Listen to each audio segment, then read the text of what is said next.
एक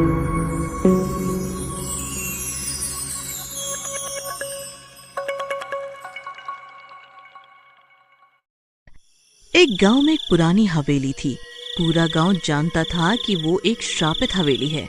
उस हवेली में एक चुड़ैल का साया था। बड़े बुजुर्ग बताते थे वहाँ आईने में एक चुड़ैल कैद है। उसी गांव में एक फलों का व्यापारी रहता था जिसका नाम चीमा था। वो बहुत लालची था। उसके बागान में एक लड़की काम करती थी।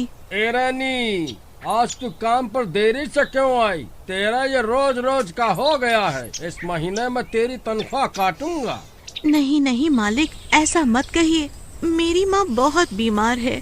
मैं उसी को दवाई दिलाने पास के अस्पताल गई थी। आगे से मैं ध्यान रखूंगी। क्या मैंने ठेका लिया है तेरी माँ का? तनख्वाह कटेगी मतलब कटेगी। मैं कोई समाज सेवा नहीं कर रहा। मालिक रहम, अगर आप तनख्वाह काट लेंगे तो मैं अपनी माँ और छोटे भाई का भरण पोषण कैसे करूँगी? चीमा अपने यहाँ काम करने वाले मजदूरों का खूब शोषण करता था। फिर चीमा शाम होने पर रानी से बोलता है, ए रानी, इधर आ, ये फलों की टोकरी उठा और जल्दी से पास के गांव की फल मंडी के सेठ के यहाँ पहुँचा के आ। पर मालिक, अब तो मेरी छुट्टी का टाइम हो गया है। आप तो जानते ही हैं, मेरी माँ और छोटा भाई अकेला है। आप किसी और को भेज दीजिए। क्या तुझे समझ में नहीं आता? जब मैंने कहा अभी जाना है तो अभी जा, नहीं तो कल से तेरी छुट्टी। अरे मालिक, शाम हो गई है। आते आते आधी रात हो जाएगी। आप तो जानते ही हैं, गांव की वो पुरानी हवेली दूसरे गांव का रास्ता वहीं से होकर गुजरता है। कानचोर औरत, काम न करने के लिए कुछ न कुछ बहाने बनाए जा रही है। क्या हुआ? रास्ते में हवेली है तो बोल। क्या आपको पता नहीं, उस हवेली पर एक चुड़ैल का साया है। रात को वहाँ जाने की कोई हिम्मत नहीं करता। वहाँ से डरावनी डरावनी आवाजें आती हैं। इन फालतू बातों पे मैं विश्वास नहीं करता। अब तू जल्दी से वो फलों का टोकरा उठा और दूसरे गांव की ओर निकल जा। फिर रानी वहाँ से निकल जाती है। हाय, आज तो मैं मर गई। ये कहाँ फंस गई? हे ईश्वर, मेरी रक्षा करना। फिर रानी कई घंटे चलने के बाद दूसरे गांव पहुँच जाती है। तब तक रात हो चुकी होती है। हाय करम जला चीमा, मुझे किस मुसीबत में डाल गया। इसका नाश पीटे। उफ। फिर रानी फलों का टोकरा सेठ को देने के बाद अपने गांव की ओर निकल पड़ती है। जंगल से आते वक्त रानी को कुत्तों और भेड़ियों के रोने की आवाजें आती हैं। हे भगवान, आज तो मैं मर गई। या तो मुझे चुड़ैल खा जाएगी या ये जंगल के जंगली जानवर। वैसे ही आधी रात हो चुकी है और मैं जंगल के बीचों बीच आ चुकी हूँ। अब एक तरफ खाई है और एक तरफ कुआं। भगवान मेरी रक्षा कर।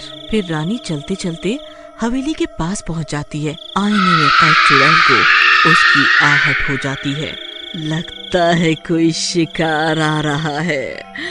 आज तो मैं इसे हवेली के अंदर बुला के ही रहूंगी और इस आईने से आजाद हो पाऊंगी।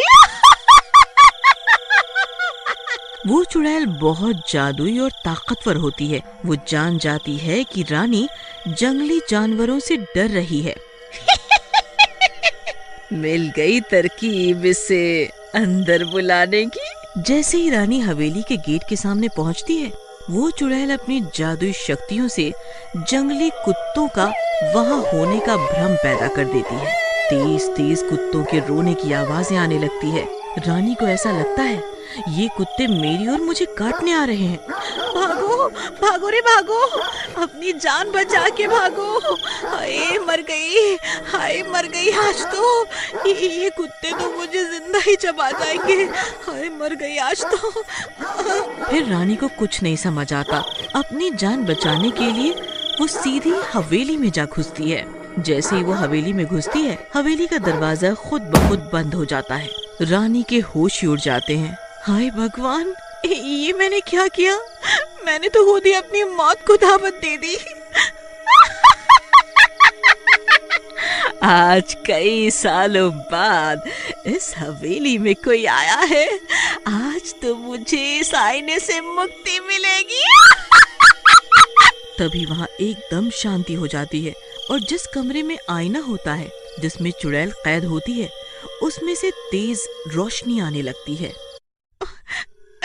लगता है हवेली की चुड़ैल को पता लग चुका है कि मैं यहाँ आ गई हूँ। अब तो वो मुझे जिंदा नहीं छोड़ेगी। अब तो ईश्वर तू ही रक्षा कर मेरी। फिर वो चुड़ैल मीठी आवाज में रानी को उसी कमरे में बुलाने लगती है जिसमें आईना रखा होता है। रानी, ए रानी, रानी, सुनो रानी, इधर आओ, इस कमरे में आओ रानी, आ जाओ रानी, आ जा रानी। चुड़ैल जी, मैं तो यहाँ गलती से आ गई। बाहर मेरे पीछे जंगली कुत्ते लग गए थे, इसलिए मैं हड़बड़ा के यहाँ आ गई। मुझे माफ कर दो चुड़ैल जी। चुपचाप अंदर आती है या मैं तेरे 2 हिस्से करके उन कुत्तों को डाल दूं। इतना सुनकर रानी डर जाती है और अंदर जाने लगती है। चुड़ैल जी, आप मुझे मारेंगे तो नहीं अगर मैं अंदर आई तो? नहीं रानी, मैं तुझे नहीं मारूंगी। बस तू इस कमरे में आ जा, तू इस कमरे में आ जा। जैसे जैसे रानी कमरे की ओर बढ़ने लगती है उसे विचित्र कराहते, उसे विचित्र आवाजें सुनाई देने लगती हैं, पर फिर भी वो आगे बढ़ती है। जैसे ही वो कमरे में घुसती है वहाँ एक आईना होता है जो बहुत चमक रहा होता है। चुड़ैल रानी को बहलाने के लिए कहती है, आओ रानी, इस आईने में अपनी परछाई देखो। तुम कितनी सुंदर हो, कितनी प्यारी हो। ये सुनकर रानी उसकी बातों से मोहित हो जाती है और आईने की ओर बढ़ने लगती है। जैसे ही वो शीशे में देखती है चुड़ैल आजाद हो जाती है और रानी को अपने वश में कर लेती है।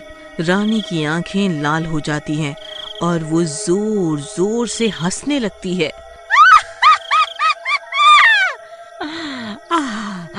आज मैं आजाद हूँ, अब मैं पूरी दुनिया पर राज करूंगी। फिर रानी वहाँ से निकल के अपने गांव लौट जाती है और अपने घर जाके सो जाती है। फिर अगली सुबह, आ गई महारानी, आज फिर लेट। आज क्या बहाना है?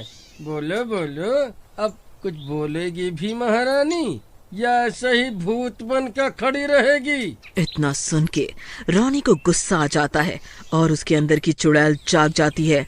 वो चुड़ैल के रूप में बदल जाती है।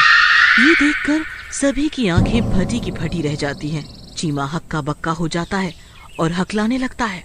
कौन? मैंने कुछ नहीं किया, मुझे माफ कर दो, मुझे माफ कर दो। तूने मुझे गुस्सा दिलाया है, सबसे पहले मैं तुझे सबक सिखाऊंगी। तू गरीब मजदूरों को बहुत परेशान करता है। फिर वो चुड़ैल चीमा को पेड़ से उल्टा टांग देती है। ये सब चीमा की पत्नी पुष्पा देख लेती है। उसके पैरों के नीचे से जमीन निकल जाती है। उसे अपनी आंखों पर यकीन नहीं होता। फिर पुष्पा चीमा को बचाने के लिए आगे दौड़ पड़ती है, पर उनकी पड़ोसन उसे रोक लेती है। हाँ, सुनो पुष्पा बहन, वो एक चुड़ैल है, उसका मुकाबला ऐसे नहीं किया जा सकता। तुम्हें दिमाग से काम लेना होगा, कहीं वो चुड़ैल तुम्हें भी उल्टा न लटका दे। हाँ, तुम सही कहती हो बहन, पर हम क्या करें? मेरे दादाजी ने बताया था ये हवेली की आईने वाली चुड़ैल है जिसने रानी को वश में किया हुआ है। हवेली में एक आईना है जिसमें ये चुड़ैल कैद थी। शायद रानी ने उस आईने में खुद को देख लिया, इसी वजह से वो चुड़ैल की कैद में आ गई। हमें वो आईना लाना होगा, तभी ये चुड़ैल तुम्हारे पति का पीछा छोड़ेगी। फिर वो दोनों हवेली से आईना लेने चली जाती हैं। अरे चीमा, बहुत मजा आता है तुझे गरीब मजदूरों को तंग करके। आज मैं तुझे जिंदा चबा जाऊंगी। अरे मर गया रे, मुझे अपनी गलती का एहसास हो गया है। तभी चीमा की पत्नी और मधु वो आईना लेके आ जाते हैं। तभी मधु को एक तरकीब सूझती है। चुड़ैल जी, आप तो इतनी सुंदर हैं, अगर आप इस मोटे चीमा को खाएंगी तो खुद भी इसकी तरह बदसूरत हो जाएंगी। मैंने तो कई 100 सालों से खुद को देखा ही नहीं। हाँ। आपको अगर यकीन नहीं होता तो आप खुद ही देख लीजिए।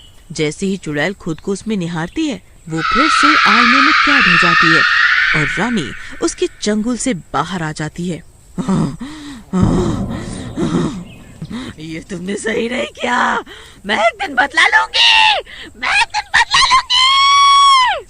प्यारे दोस्तों, हमारी यह कहानी आपको कैसे लगी हमें कमेंट करके जरूर बताएं और हमारे इस चैनल को लाइक, सब्सक्राइब और शेयर करना ना भूलें। धन्यवाद।